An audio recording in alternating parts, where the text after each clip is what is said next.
So, thing one, I'm not just going to talk about brain implants. Initially, I was going to do that, and then I realized it would be really boring because there are so many other cool brain things I can talk about. Thing two, I am only just getting into the whole security side of the hacking thing, so I mostly know how to play with brains, and I'm hoping I just give you all a bunch of really terrible ideas for how you can hack brain things as well. So as a few caveats, I'm going to be mostly focused on consumer devices, in no small part because medical devices are much more complicated in terms of regulation, and I don't want to accidentally give you terrible ideas for how to hack medical devices without having gone through any appropriate channels for doing so. In the interest of time, I'm just going to talk about electrical brain signals because they are the most portable. So for instance, I have an electrical brain signal scanner here called an EEG device. You can't really do that with MRIs at the moment. If anyone here is working on room temperature superconductors, maybe you can do that, but I cannot. I'm only going to be focusing on really big picture security issues, so I'm not going to be talking about any low-level code things or any specific chipsets. Just going to be focusing on like what happens if you happen to intercept someone's brain signals coming from one of these devices. And my talk is going to be extremely neurocentric, but know that most of the issues I'm talking about apply to most wearable bio devices, and a lot of them just apply to computer devices in general. I'm sure a lot of the actual security component of this will be very familiar to you from other systems. Okay. So in order to orient you a little bit into the world of neuroscience, I'm going to be talking about neurotechnology. This usually starts at the level of brain signals.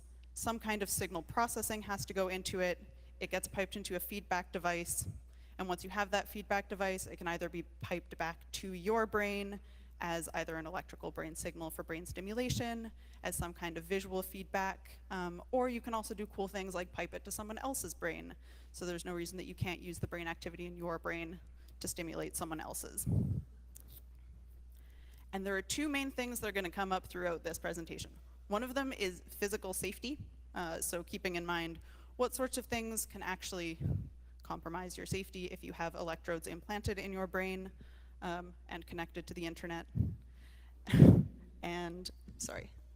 The other major one is privacy. So obviously your brain signals make up a big component of who you are and your thoughts and so on. And it is not to say that there is, any kind of direct mind reading technology, but there's still lots of very useful, very personal information that you could accidentally divulge while wearing one of these devices. All right. A little bit of brain anatomy to get started. How many people have heard of neurons?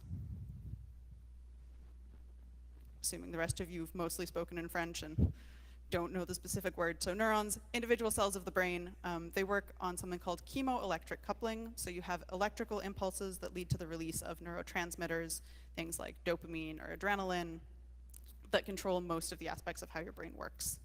These are oriented in what are called cortical columns, and the reason this is important is because when you get lots and lots of these tiny electrical impulses summing together, they create a larger electrical potential that you can then measure from the surface of your head instead of having to go directly into the brain in order to detect the signal. And then these cortical columns are all arranged into the rest of your brain, and the actual electrical component is called an action potential. This is what it looks like. This is just to give you an idea of the types of voltages that you're working with. So each individual action potential goes to about plus 30 millivolts. And the resting membrane potential inside your brain is usually at about negative 70. The reason that's important, as we will get to later, is because if you then run a current into your brain, you can change this resting potential, which then kind of changes the way that your brain works. And different parts of the brain obviously do very different things. So where you have electrodes placed is going to make a big difference. I've got kind of here, this is a brain looked at from the left-hand side. Your eye would be somewhere around there inside your head. Some of the more important ones, here in blue, you've got what's called primary motor cortex. So there you actually have brain regions that represent the different parts of your body. If you stimulate them, you can do things like, make your hands twitch, or behind it, you've got primary somatosensory cortex. So if you stimulate the hand area of that, You could like, feel things in your hands, even though nothing's actually touching your hands. Back here, you've got primary visual cortex. If you were to stick an electrode in there and start stimulating, you can make people see flashing lights. You don't even really need to stick an electrode in there. If you run a stimulation externally, you can also see flashing orbs. It's good. And then you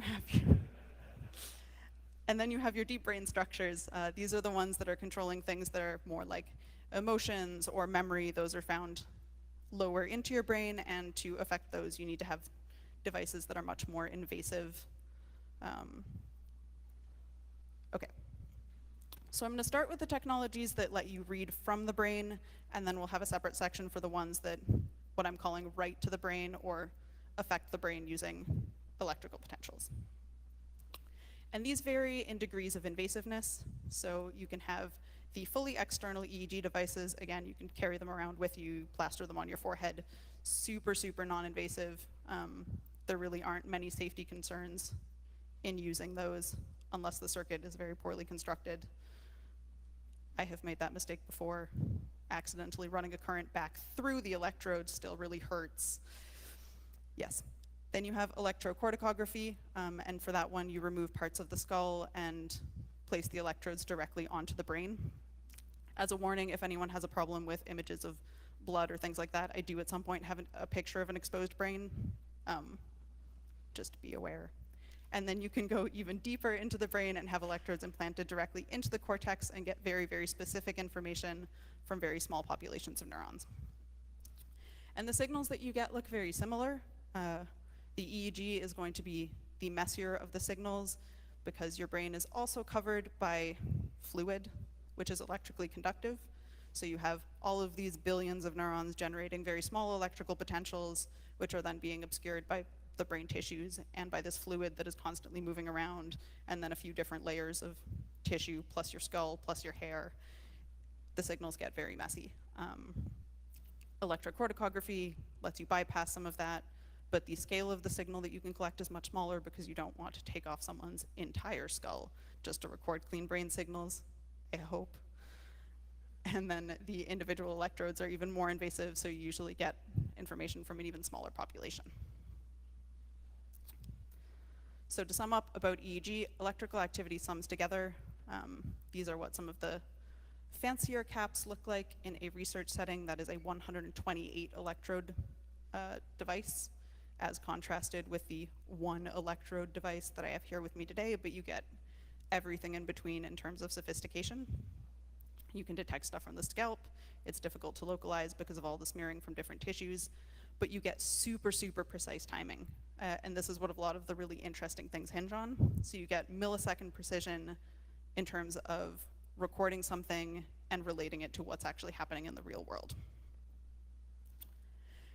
And for the wireless devices, signals are usually transmitted one of three ways. They usually go through Bluetooth, radio frequency, or Wi-Fi. It varies depending on what the use case is. The trend is towards using Bluetooth low energy for the newer devices, since power consumption for something that's recording that much data, it's usually at like 10 kilohertz or so. So having something that has a very, very long battery life and minimal power consumption is very important. So what are some of the cool signals you can get if you do happen to have some kind of way to intercept these Bluetooth low energy signals? This is called the P300. And the P300 is a signal that carries information about what you are attending to. So what you see on the right is what's called a P300 speller. If you had no way to spell something other than your brain signals, which is often the case in clinical contexts with patients that have something called locked-in syndrome, where you can't move absolutely anything, even like eye blinks or eye trackers are out of the question, what you can do is just fixate on one of those letters, and you scan your brain signals, and whenever the one that you are focusing on comes up, you're going to get this characteristic P300 response, which is extremely useful in a clinical context.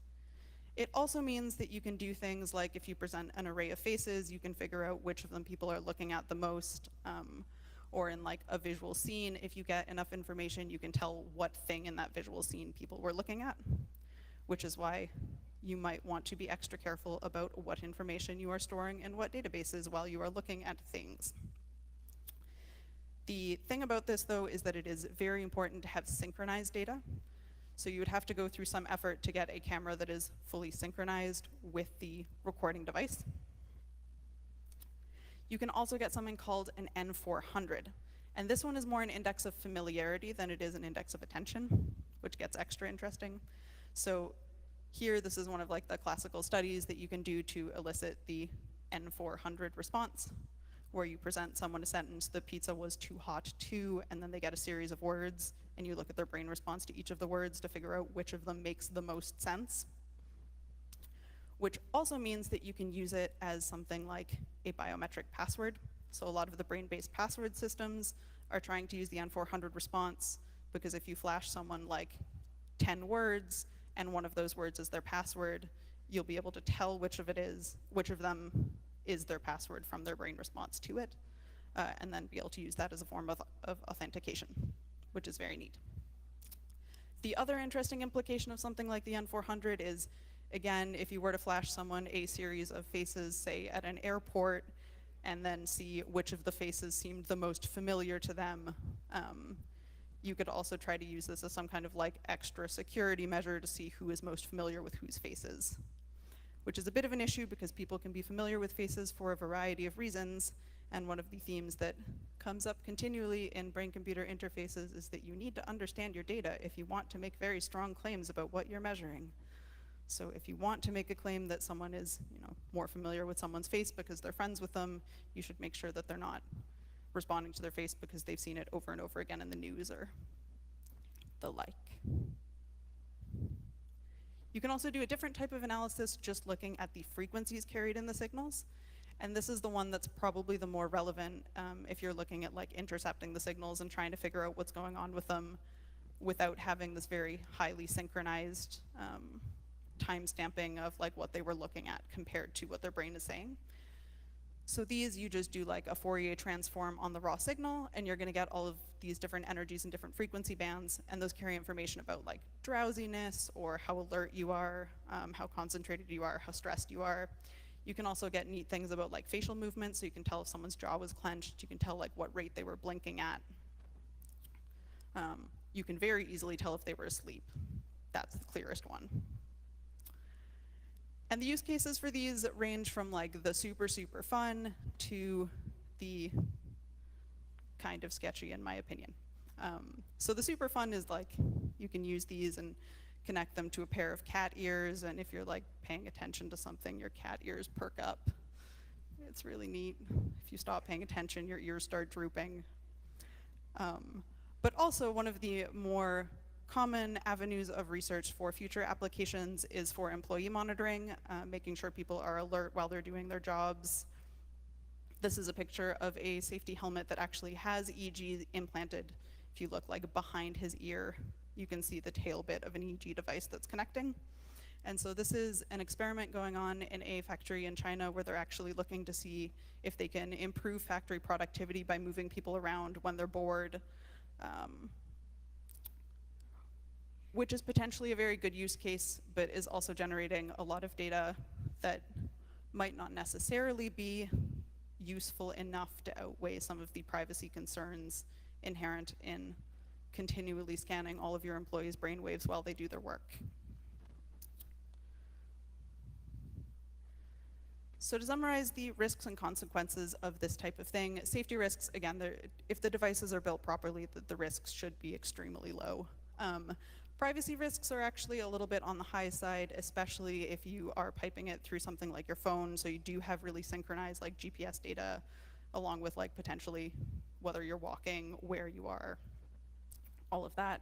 It's not directly mind reading, so we're not gonna be able to like intercept what words people are thinking directly, although if they do happen to be typing a lot of things and all of a sudden type their password, you might be able to figure out that they just typed their password. So yeah, you might accidentally divulge what information is actually important to you. And then there's also the issue of potential disclosure of medical conditions. So like epilepsy obviously carries a very characteristic type of brain activity that goes with it, even if it's not directly causing a seizure at that particular time. And if your employer is monitoring your brainwaves all of the time, you might run into some issues where you're accidentally disclosing medical conditions that you didn't necessarily want to. Yes.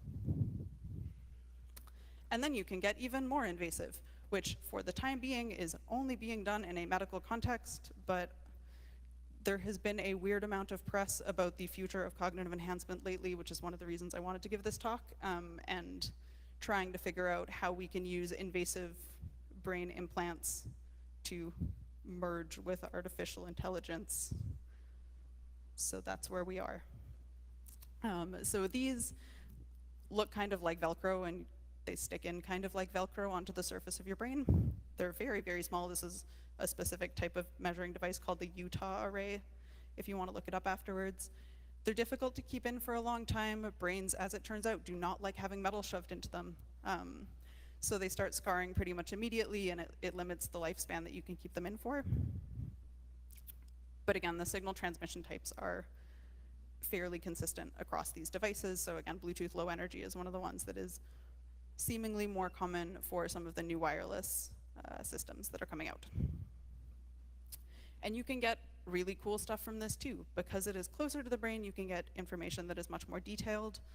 So in this study, they had someone who was already implanted with these devices for medical reasons. And this was part of, I think, the BCI Olympics last year. And they were trying to get a measure of which finger the person with the implants was flexing. So you can see here with some feature extraction and just like the raw signals, you have fingers 1, 2, 3, 4, 5, and you can get a nice measure of which finger they were thinking of flexing, and then use that to control robotic devices. This is another type of use case where, in this case, what they were doing was using these electrocorticography electrodes to measure while people with traumatic brain injuries were reading a series of words. And in this case, the goal was to predict which of those words they were going to forget and which they were going to remember. And so they could actually end up classifying which of the words they were going to remember and which of the words they were going to forget. So that's one of the really cool use cases for implanted electrodes. But of course, these come with more safety risks. So again, the circuits really, really should have some type of current limiting hard built in. If you are ever involved in the design of these devices in any capacity, please make sure they do, because the risks of heating up your brain are much higher than the risks of accidentally heating up your skin. If it's for cognitive enhancement purposes, I say the risk is low because it is unlikely that in the current state it will go ahead with actually like implanting these for cognitive enhancement purposes, since the benefits in no way really outweigh any of the risks you'd be taking on by implanting electrodes into your brain.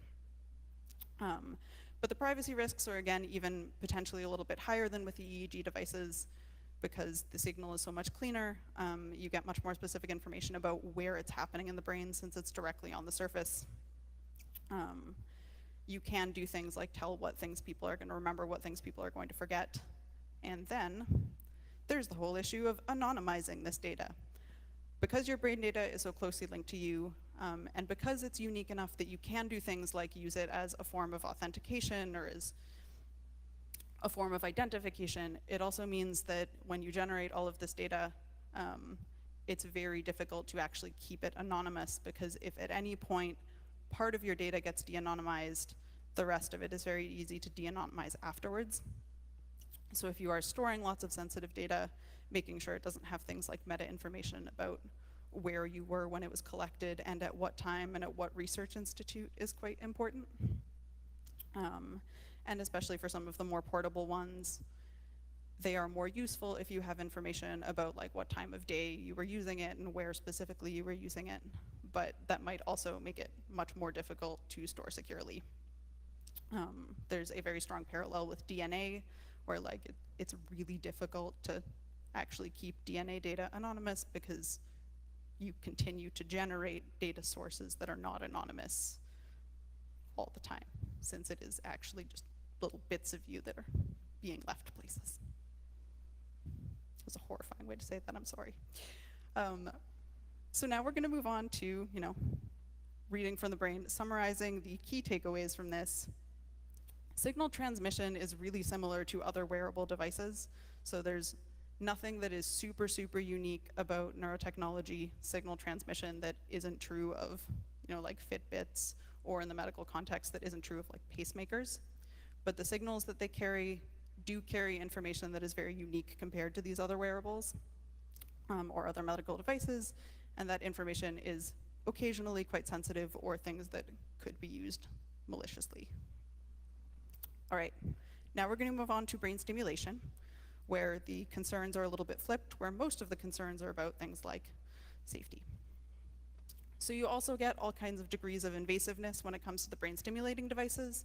The least invasive is something called transcranial electrical stimulation, where you take basically fancy saline soaked sponges, or occasionally literally just saltwater soaked sponges, strap them to your head, connect them to some kind of current generator, usually about like 2 milliamps, and you run the current between the sponges. Turns out the path of least resistance is often directly through your brain. Or you have the super invasive deep brain stimulators, which are electrodes implanted directly into deep brain structures, again, for now for clinical purposes. So the reason that running a current through your brain changes things is because of these action potentials. They need to reach a critical threshold before one of these all or nothing events actually happens. And so if you are running a current into an area, you can make it either easier or more difficult for these action potentials to occur.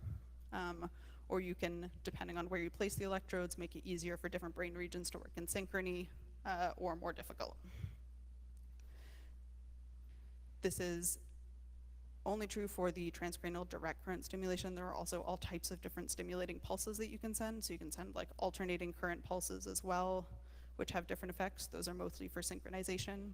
So if you, for instance, wanted to promote one of the frequencies that is characteristic of like sleepiness, you could send an electrical current at that frequency and just make it easier for your brain to go into the sleepy state or the more awake state, whichever you prefer. Again, the signals are usually sent over Bluetooth. A lot of the time they're hardwired, especially if it's one of the direct current stimulators, because those are basically just a battery with some resistors built in. But a lot of them now are controlled by microcontrollers, which means that if there are any vulnerabilities in those microcontrollers, that you can gain access to them. You can change things like the current shape, the current duration, what the maximum allowable current is.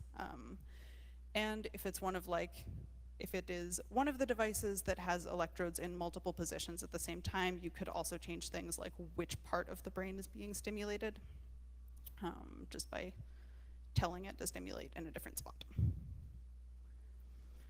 So here on the left is an example of one of the things you might want to do with this type of brain stimulation. What you're looking at here, this little triangle-y bit, is someone's nose, and you have just a top-down view of their head. It's called the 1020 electrode positioning system. In red, you've got a cathode. In black, you've got an anode. So the cathode is like on your forehead. The anode is on your shoulder. This is something called the DARPA Accelerated Learning Paradigm online. Just need to make sure the bunny quotes go in the video. And so this is a paradigm that was used in a study once to help train drone pilots faster, where they were looking at a scene and trying to pick out what thing they were trying to actually focus on. And what they did was record their brain activity during like the first chunk of training, figure out which parts of their brain activity were changing as a function of training, and then use the electrical brain stimulation to make it change a lot faster. So they were actually managing to bring the training time down by a fair bit using this. On the right, you've got an example of a brain stimulator that I built. You've just got one wire going for the cathode, one for the anode, and a little dial to change the current on it. It's very fun. So the safety concerns for this one are quite low. It's not fun to burn yourself with the system, but it's also not really life-threatening. And the effects of the brain stimulation are quite weak. They can produce very cool effects, but if you wanted to, really stick it to someone and accidentally make the current run from their shoulder to their brain instead of their brain to their shoulder, Worst case, they would learn something a little bit slower instead of a little bit faster. It's unlikely to be a huge issue. It gets to be a bit more of an issue in the clinical context where, like, if someone is using it as their depression treatment, you could potentially actually make their depression a bit worse instead of better, which is just not good. And again, privacy concerns. I have not seen anyone figure out how you can record brain signals directly from the brain stimulation technology. You'd have to build in actual recording systems in order to get some of that information back, because the resistance is just way too high from saline-soaked sponges to be able to read the brain signals back. So it's not really a privacy concern. And then you get into the more invasive stuff, the brain implants. So I'm going to break this down into 3 different categories. You've got motor, sensory, extrasensory, and cognitive. And these are in terms of the effects that they can have on the brain. And again, we're still working with the same type of signal transmission protocols as before. Okay, so this is an example of a sensory implant. It's called the Argus 2 retinal prosthetic. And what it does is it works much in the same way as a cochlear implant, if you're familiar with those in the context of hearing. We've got a little microphone and it stimulates the cochlea and lets people hear. But in this case, it's got a little camera that then stimulates the retina and lets people see again, which is very neat, but carries some pretty unique privacy implications, because in that case you do have a continuously recording camera, and it has to maintain a certain memory bank in order to actually be able to do the correct stimulation at the appropriate time. And if anyone remembers how horrifyingly the Google Glass went over in public spaces, people were very upset. There was someone that had it like torn off their face because they didn't like being recorded. So it's definitely something to consider when you are moving towards more invasive implants, that if you were to try to remove this, it would cause much more damage than a pair of glasses. And here's someone who was implanted with one of these devices and has since taken up a variety of extreme sports, including archery and heliskiing. But it works well enough that people can start, making out different shapes or like navigating in the real world, which is very cool. This is an example of one of the movement prosthetics. So in this case, she has electrodes implanted into motor cortex and is using her thoughts to convince this robot, or not convince this robot, to directly control this robot so that it lifts up a glass and brings it towards her so that she can have a drink. And this has a few other applications as well. So for now, they've gotten it to like do this. There's also research going on into complete remote robot assistant control. So instead of just controlling an arm that picks up a thing and brings it towards you, ideally people that have these implants would be able to just like send a robot around their house to fetch something from the kitchen or other similarly useful things. Then you can get into some of the more cognitive stuff. This kind of bridges between the movement and the cognitive. What you've got on the left-hand side is a mouse that's being driven around with a remote control. So the mouse has electrodes that are implanted to subtly suggest that if it turns the way that the remote control is telling it to, it will get a brain stimulation reward. And these brain stimulation rewards are usually electrodes implanted directly into reward centers of the brain that release dopamine. So it's kind of like electrical cocaine. It sounds horrifying. They're really useful for search and rescue, apparently. Mice can get lots of places that cars can't. You can also do the same thing with moths. So there are some cool videos online of people like driving moths around because they've been implanted with electrodes.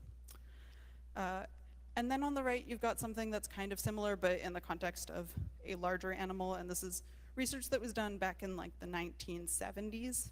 And it was sort of the first example of brain stimulation being used to control something, where the bull is implanted with electrodes in areas of the brain that are related to aggression and motor planning and a whole bunch of other things. It wasn't a super well-controlled study. It was the 70s.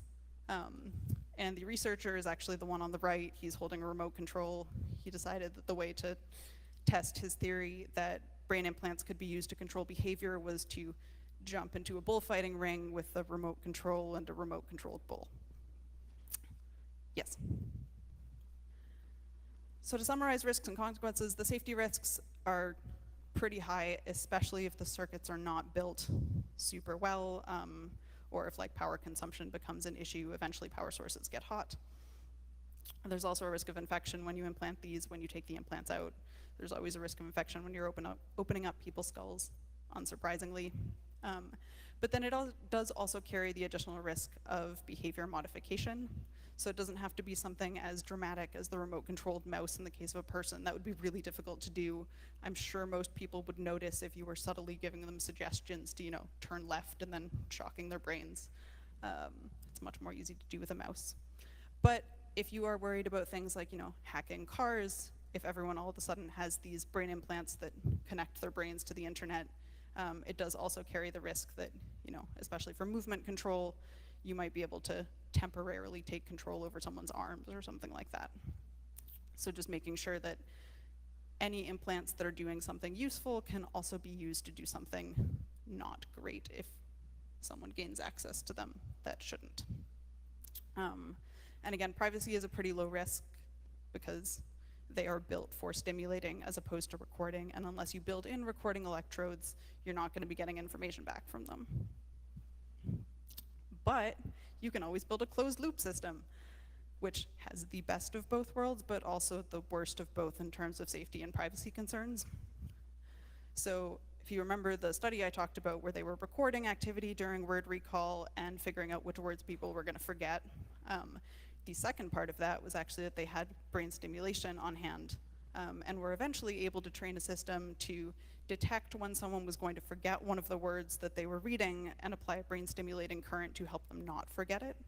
So they were actually able to significantly increase this thing called free recall in the traumatic brain injury patients, which is really, really cool.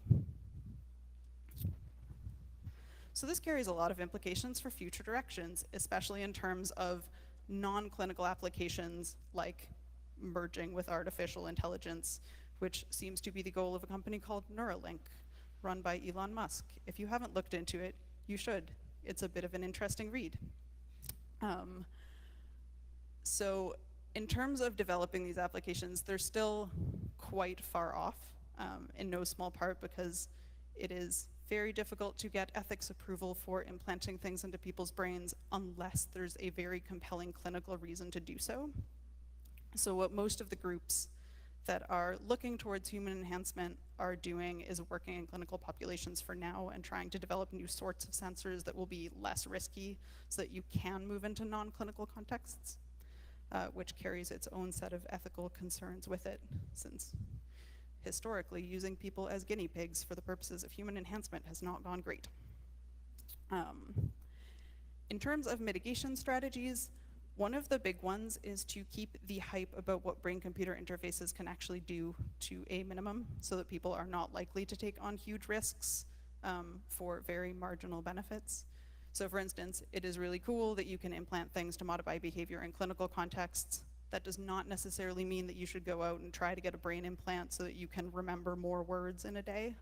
That is not a particularly great trade-off for having an implanted device in your head.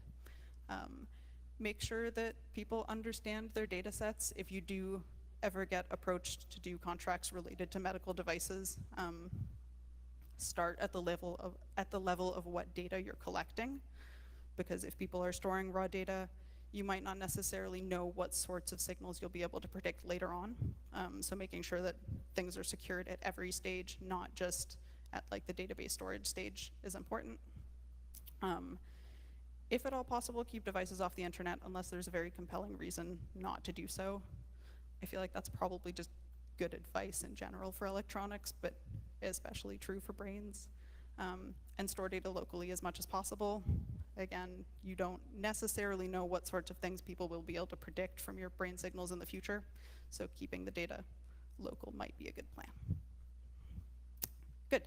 So neurotechnology, not uniquely vulnerable to hacking, but still vulnerable to hacking. The consequences are potentially worse than usual. If it can help you by making your arm move, it can probably also hurt you by making your arm move, or any such similar things for all of the types of applications. So maybe think about what use cases you actually need brain stimulation for or brain recording for before incorporating it into things. Good.